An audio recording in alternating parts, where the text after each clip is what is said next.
गोविंदा, हम लोग श्री बालाजी विद्या मंदिर में हैं। ये स्कूल अपने आप में बहुत अनोखा और अनुशासन के लिए जाना जाता है।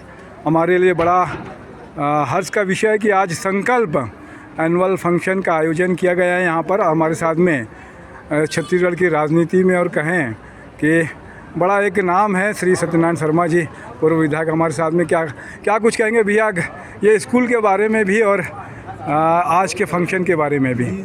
हमारे मित्र जी स्वामी जी और आंध्र प्रदेश के हमारे रेजिडेंशियल लोगों के द्वारा जी इस शिक्षण संस्था का संचालन किया जा रहा है।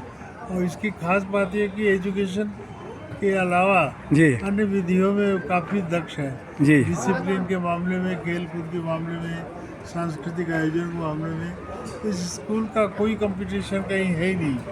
और अपने छत्तीसगढ़ के बेहतर स्कूलों में, इन्हें गिने स्कूलों में इस संस्था का नाम है।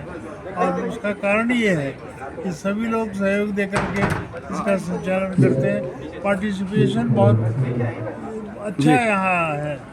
और जी स्वामी जी ने इस तरह सबको जोड़ करके एक बहुत बड़ा उत्सव भी कर रहे हैं। और कहा जाए तो हर क्षेत्र में ये शिक्षण संस्था अग्रणी है। मैं उनको बहुत बधाई देता हूँ, समाज को बधाई देता हूँ। बच्चों के भविष्य के लिए बहुत कुछ कर रहे हैं। टीचर्स की जो विशेषता है वो उसके कारण ही स्कूल का नाम रोशन है और गुडविल इसकी अच्छी है। बहुत अच्छी है, आपने समय दिया। मैं तपेश जैन हरिचंद के साथ में गोविंदा।